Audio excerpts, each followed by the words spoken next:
Hello aspirants, good evening. आपका स्वागत है हमारे YouTube channel it's easy to learn 138 में। आज हम देखेंगे most important one liner series का पांचवा सेट, जिसमें हम जानेंगे मौर्य वंश से जुड़े कुछ अति महत्वपूर्ण वन लाइनर्स। दोस्तों, इस सीरीज के माध्यम से आप फास्ट रिवीजन आसानी से कर सकते हैं। इसके अलावा बीपीएससी मेंस या फिर डिस्क्रिप्टिव एग्जाम्स की तैयारी भी कर सकते हैं। बस इस वीडियो को एक बार या दो बार देखें और इन्हें फिर लिखने का प्रयास करें। तो वीडियो के अंत तक बने रहें और अपनी तैयारी को बेहतरीन करें। आइए अब इस सेशन को शुरू करते हैं। Let's get started. मौर्य वंश का पहला पॉइंट है, मौर्य वंश की स्थापना चंद्रगुप्त मौर्य ने की थी। जैसा कि मैंने पिछले सेट में ही बताया था कि मौर्य वंश की स्थापना चंद्रगुप्त मौर्य ने की थी। और ये किससे हराकर की थी? तो इन्होंने घनानंद को हराकर मौर्य वंश की स्थापना की थी। दूसरा पॉइंट है, जस्टिन ने चंद्रगुप्त मौर्य को सेंड्रोकोटस कहा। इसे प्रश्न के रूप में ऐसे पूछा जा सकता है कि किसने चंद्रगुप्त मौर्य को सेंड्रोकोटस कहा? इसका उत्तर होगा जस्टिन ने। अगला पॉइंट है, मुद्रा राक्षस में चंद्रगुप्त मौर्य के लिए वृषल शब्द का प्रयोग किया गया है। तो प्रश्न ऐसे पूछा जा सकता है कि किस ग्रंथ में या फिर किस पुस्तक में चंद्रगुप्त मौर्य के लिए वृषल शब्द का प्रयोग किया गया है? तो इसका उत्तर होगा मुद्रा राक्षस में। या फिर इसी प्रश्न को इस तरह से भी पूछ सकता है कि मुद्रा राक्षस में चंद्रगुप्त मौर्य के लिए किस शब्द का प्रयोग किया गया है? तो इसका उत्तर होगा वृषल। अगला पॉइंट है, चाणक्य चंद्रगुप्त मौर्य का प्रधानमंत्री था। इसे प्रश्न के रूप में ऐसे पूछा जा सकता है कि चंद्र मौर्य के शासनकाल में चाणक्य किस पद पर आसीन था? तो इसका उत्तर होगा प्रधानमंत्री। अगला पॉइंट है, चाणक्य द्वारा लिखित अर्थशास्त्र पुस्तक का संबंध राजनीति से है। यह प्रश्न कई बार परीक्षाओं में पूछा जा चुका है कि अर्थशास्त्र पुस्तक का संबंध किस विषय से है? तो इसका उत्तर होता है राजनीति, जो कि चाणक्य द्वारा लिखित है। अगला पॉइंट है, चंद्रगुप्त मौर्य ने 305 ईसा पूर्व में सेल्यूकस निकेटर को हराया। इसे प्रश्न के रूप में ऐसे पूछा जा सकता है कि सेल्यूकस निकेटर को किसने हराया था? तो इसका उत्तर होगा चंद्रगुप्त मौर्य ने। अगला पॉइंट है, सेल्यूकस निकेटर का राजदूत मेगास्थनीज चंद्रगुप्त मौर्य के दरबार में आया था। इसे प्रश्न के रूप में ऐसे पूछा जाता है कि मेगास्थनीज किसके दरबार में या फिर किसके शासनकाल में आया था? तो इसका उत्तर होता है चंद्रगुप्त मौर्य। या फिर इसे प्रश्न के रूप में ऐसे भी पूछा जा सकता है कि मेगास्थनीज किसका राजदूत था? तो इसका उत्तर होगा सेल्यूकस निकेटर का। अगला पॉइंट है, इंडिका पुस्तक की रचना मेगास्थनीज द्वारा की गई। यह भी प्रश्न कई बार अलग अलग परीक्षाओं में पूछी जा चुकी है कि इंडिका पुस्तक की रचना किसके द्वारा की गई है? इसका उत्तर है मेगास्थनीज द्वारा। अगला पॉइंट है, चंद्रगुप्त मौर्य जैन धर्म का अनुयायी था तथा उसने भद्रबाहु से जैन धर्म की दीक्षा ली थी।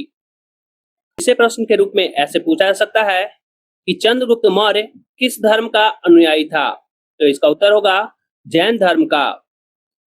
और इस प्रकार से भी प्रश्न पूछा जा सकता है कि चंद्रगुप्त मौर्य को जैन धर्म की दीक्षा किसने दी थी?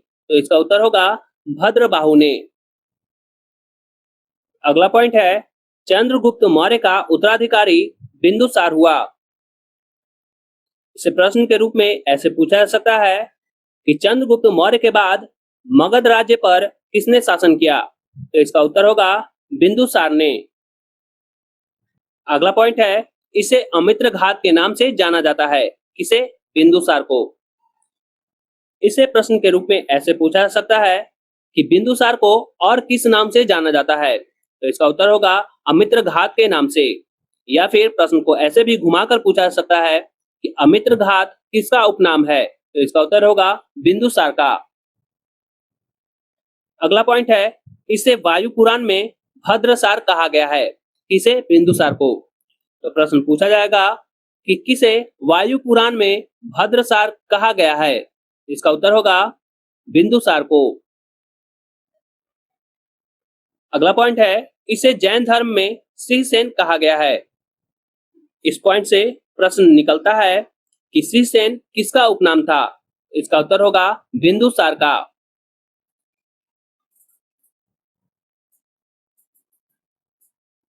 तो दोस्तों याद रखिएगा कि बिंदुसार का ही उपनाम है अमित्रघात, भद्रसार और श्रीसेन। अगला पॉइंट है, बौद्ध विद्वान तारनाथ ने बिंदुसार को 16 राज्यों का विजेता बताया है। तो प्रश्न पूछा जाएगा कि किसने बिंदुसार को 16 राज्यों का विजेता बताया है। इसका उत्तर होगा तारनाथ ने, जो कि बौद्ध विद्वान थे। अगला पॉइंट है, बिंदुसार का उत्तराधिकारी अशोक हुआ। इस पॉइंट को प्रश्न के रूप में ऐसे पूछा जा सकता है कि बिंदुसार का उत्तराधिकारी कौन हुआ। इसका उत्तर होगा अशोक। या फिर इस प्रश्न को इस तरह से भी पूछा जा सकता है कि अशोक के पिता का नाम क्या था। इसका उत्तर होगा बिंदुसार। अगला पॉइंट है, 269 ईसा पूर्व मगध की राजगद्दी पर बैठा। कौन मगध की राजगद्दी पर बैठा? अशोक। तो प्रश्न इस प्रकार से पूछा जा सकता है, अशोक मगध की राजगद्दी पर कब बैठा। तो इसका उत्तर होगा 269 ईसा पूर्व। अगला पॉइंट है, अपने राज्याभिषेक के समय यह अवंती का राज्यपाल था। तो प्रश्न इस प्रकार से पूछा जा सकता है कि अशोक अपने राज्याभिषेक के समय कहाँ का राज्यपाल था। तो इसका उत्तर होगा अवंतिका। अगला पॉइंट है, पुराणों में अशोक को अशोकवर्धन कहा गया है। इस पॉइंट से प्रश्न इस प्रकार बन सकता है कि पुराणों में अशोक को क्या कहा गया है। तो इसका उत्तर होगा अशोकवर्धन। अगला पॉइंट है, मास की गुर्जरी निट्टूर में इसका नाम अशोक मिलता है। इसे प्रश्न के रूप में ऐसे पूछा जा सकता है कि अशोक का अशोक नाम किन अभिलेखों में मिलता है। तो इसका उत्तर होगा मास की गुर्जरी और निट्टूर। अगला पॉइंट है, भाब्रू अभिलेख में अशोक ने स्वयं को मगध का सम्राट बताया है।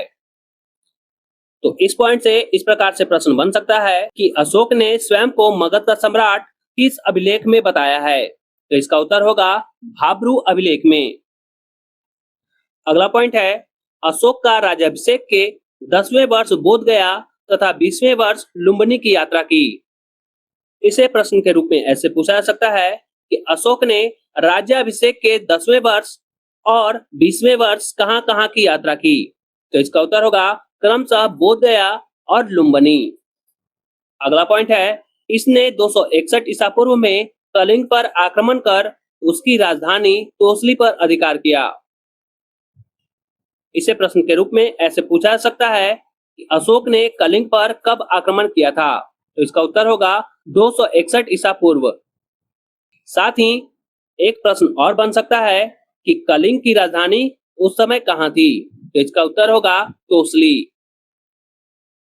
अगला पॉइंट है, इसने उपगुप्त नामक बौद्ध भिक्षु से बौद्ध धर्म की दीक्षा ली। तो प्रश्न पूछा जा सकता है कि अशोक ने बौद्ध धर्म की दीक्षा किससे ली थी। तो इसका उत्तर होगा उपगुप्त नामक बौद्ध भिक्षु से। अगला पॉइंट है, इसका सबसे लंबा एवं सबसे छोटा अभिलेख क्रमशः 7वां एवं रोमिनदेई है। तो इसे प्रश्न के रूप में ऐसे पूछा जा सकता है कि अशोक का सबसे लंबा अभिलेख कौन है। तो इसका उत्तर होगा 7वां अभिलेख। साथ ही यह प्रश्न भी पूछा जा सकता है कि अशोक का सबसे छोटा अभिलेख कौन है। तो इसका उत्तर होगा रोमिनदेई। आइए अब कुछ अन्य महत्वपूर्ण तथ्यों को भी जान लेते हैं। पहला पॉइंट है, अशोक के समय मौर्य साम्राज्य में प्रांतों की संख्या 5 थी। इससे प्रश्न पूछा जा सकता है कि अशोक के समय मौर्य साम्राज्य में प्रांतों की संख्या कितनी थी। तो इसका उत्तर होगा 5। अगला पॉइंट है, इसने भारत में सर्वप्रथम शिलालेखों का प्रचलन शुरू किया, जिसमें सामान्यतः ब्राह्मी, खरोष्टी, ग्रीक तथा अरमाइक लिपि का प्रयोग हुआ था। ये बहुत ही महत्वपूर्ण पॉइंट है और इससे कई परीक्षाओं में प्रश्न पूछे गए हैं। पहला प्रश्न ये बनता है कि भारत में सर्वप्रथम शिलालेखों का प्रचलन किसने शुरू किया था। तो इसका उत्तर होगा अशोक ने। साथ ही यह प्रश्न भी पूछा जा सकता है कि अशोक ने अपने शिलालेखों में किन किन लिपियों का प्रयोग किया है।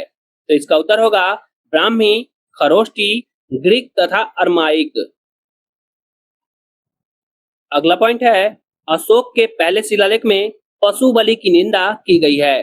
तो इसे प्रश्न के रूप में ऐसे पूछा जा सकता है कि अशोक ने किस अभिलेख में पशु बलि की निंदा की है। तो इसका उत्तर होगा पहले शिलालेख में। या फिर इस प्रश्न को ऐसे भी घुमाकर पूछा जा सकता है कि अशोक ने पहले शिलालेख में क्या उल्लेख किया है। तो इसका उत्तर होगा पशु बलि की निंदा। वहीं छठे शिलालेख में आत्म नियंत्रण की शिक्षा दी गई है। तो प्रश्न पूछा जाएगा कि अशोक ने किस शिलालेख में आत्म नियंत्रण की शिक्षा दी है। तो इसका उत्तर होगा छठे शिलालेख में। आज के सेशन का आखिरी पॉइंट है, मौर्य वंश ने लगभग 137 वर्षों तक शासन किया। तो इससे प्रश्न बन सकता है कि मौर्य वंश ने मगध साम्राज्य पर कितने वर्षों तक शासन किया। तो इसका उत्तर होगा 137 वर्षों तक। आज का ये वीडियो यहीं समाप्त होता है। वीडियो अच्छी लगी हो तो वीडियो को लाइक शेयर अवश्य करें। साथ ही अगर आप हमारे चैनल पर नए हैं या फिर अभी तक आपने हमारे चैनल को सब्सक्राइब नहीं किया है तो प्लीज चैनल को सब्सक्राइब कर बेल आइकन को ऑल नोटिफिकेशन पर सेट करना ना भूलें। आज के लिए बस इतना ही, मिलते हैं फिर नेक्स्ट सेट के साथ। तब तक के लिए पढ़ते रहें और आगे बढ़ते रहें। धन्यवाद।